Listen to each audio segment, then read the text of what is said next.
नमस्कार दोस्तों, कैसे हैं आप सभी। आशा करती हूँ आप सभी स्वस्थ और खुशहाल होंगे।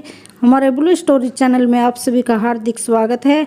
आज मैं पौष पूर्णिमा व्रत की कथा सुनाऊंगी। पौष माह में शुक्ल पक्ष की पूर्णिमा को पौष पूर्णिमा कहते हैं और इसी दिन को शाकंभरी जयंती के रूप में भी मनाया जाता है। इस दिन दान, जप और स्नान का विशेष महत्व होता है। हिंदू धर्म में पौष पूर्णिमा को काफ़ी महत्व दिया जाता है। मान्यता है कि पौष पूर्णिमा के दिन विधिवत पूजन करने से व्यक्ति को मोक्ष की प्राप्ति होती है। पौष माह को सूर्य का माह भी कहा जाता है, इसलिए इस दिन सूर्य और चंद्रमा का संगम होता है। इसलिए पौष पूर्णिमा के दिन गंगा स्नान करने के बाद सूर्य को अर्घ्य दिया जाता है और जो व्यक्ति सूर्य और चंद्रमा दोनों की पूजा करता है उस व्यक्ति की सभी मनोकामनाएं पूर्ण होती हैं। जो व्यक्ति पूर्णिमा के दिन स्नान करने के बाद पूजा पाठ, जप, दान आदि करता है और उसके सभी कष्ट दूर हो जाते हैं। इसलिए पौष पूर्णिमा के दिन भगवान विष्णु और माता लक्ष्मी जी की भी पूजा होती है, जिससे उस व्यक्ति के जीवन में खुशहाली, सुख समृद्धि होती है और उस पर माँ लक्ष्मी जी की कृपा बनी रहती है, जिससे उसे कभी भी धन की समस्या नहीं होती है। जो भी व्यक्ति पूर्णिमा का व्रत रखता है उस पर भगवान विष्णु और चंद्रमा की विशेष कृपा होती है। यह व्रत रखने से मनुष्य की सभी मनोकामनाएं पूर्ण होती हैं। माँ दुर्गा ने पौष पूर्णिमा के दिन अपने भक्तों के कल्याण के लिए शाकंभरी का अवतार धारण किया था। माँ शाकंभरी को वन देवी भी कहा जाता है। पौष पूर्णिमा को शाकंभरी पूर्णिमा भी कहा जाता है। शाकंभरी देवी का वर्णन सब्जियों और फलों की देवी के रूप में मिलता है। कहते हैं कि जो भी भक्त सच्चे दिल से माँ की आराधना करता है उसकी सभी मनोकामनाएं पूर्ण होती हैं। धर्म ग्रंथों के अनुसार पौष मास की पूर्णिमा पर गरीब और ज़रूरतमंदों को अनाज, कच्ची सब्जी, फल आदि चीज़ें दान करनी चाहिए। ऐसा करने से देवी शाकंभरी प्रसन्न होती है और घर में कभी भी किसी चीज़ की कमी नहीं होती है। अगर ऐसा ना कर पाए तो किसी मंदिर के अन्न क्षेत्र में अपनी इच्छा अनुसार पैसों का दान करना चाहिए। शिव पुराण में बताया गया है कि प्राचीन काल में दुर्गम नामक एक महाबली दैत्य हुआ करता था। उसने भगवान ब्रह्मा जी से वरदान पाकर चारों वेदों को लुप्त कर दिया। वेद अदृश्य हो गए तो संसार में वैदिक क्रिया ही बंद हो गई। न कहीं तप हो रहा था, न कहीं यज्ञ हो रहा था।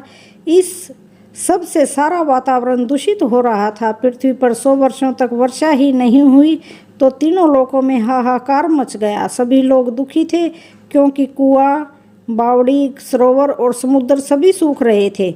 जल के बिना लोग त्राही त्राही कर रहे थे। जल नहीं था तो अन्न कैसे उगता।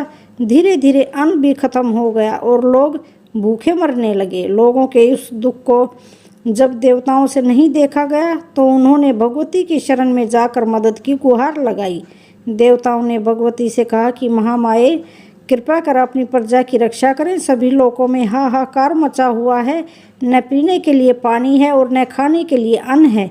माँ, जिस प्रकार आपने शुंभ, निशुंभ, चंड, मुंड, रक्त बीज, मधु, कैटभ आदि असुरों का वध करके हम सब की रक्षा की थी, वैसे ही संसार को बचाने का प्रयत्न करें और दुर्गमासुर का संहार करें। देवताओं की बात सुनकर ममतामयी माँ दुर्गा द्रवित हो गई। उन्होंने अपने अनंत नेत्रों से युक्त स्वरूप का दर्शन कराया। इसके बाद माता भगवती ने अपने अनंत नेत्रों से अश्रु जल की सहस्त्रों धाराएं प्रवाहित की, जिनसे सब लोग तृप्त हो गए और समस्त औषधियाँ भी सींच गई। सरिताओं और समुद्रों में अगाध जल भर गया। पृथ्वी पर फल फूल के अंकुर उत्पन्न होने लगे। देवी के आशीर्वाद से सभी लोगों के कष्ट दूर हो गए। इसके बाद देवी ने देवताओं से पूछा कि अब कौन सा कार्य बाकी है।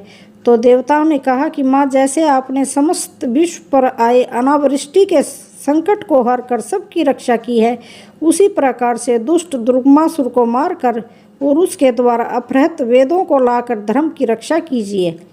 देवी ने एवमस्तु कहा। इसके बाद देवतागण उन्हें प्रणाम करके अपने अपने स्थानों की ओर लौट गए। दुर्गमासुर को जब यह सब कुछ पता चला तो उसने अपनी आसुरी सेना को लेकर देवलोक को चारों ओर से घेर लिया। माँ ने यह सब देखा और देवताओं को बचाने के लिए देवलोक के चारों ओर अपने तेज मंडल की एक चार दीवारी खड़ी कर दी और खुद घेरे के बाहर मोर्चा संभाल लिया। दैत्यों ने देवी को देखा तो उन पर आक्रमण कर दिया। तभी देवी के दिव्य शरीर से काली, तारा, छिन्नमस्ता, श्रीविद्या, भुवनेश्वरी, भैरवी, बगलामुखी, धूमावती, त्रिपुर सुंदरी और मातंगी ये 10 महाविद्याएं अस्त्र शस्त्र लिए निकली तथा असंख्य मातृकाएं भी प्रकट हुईं। उन सभी ने अपने मस्तक पर चंद्रमा का मुकुट धारण कर रखा था।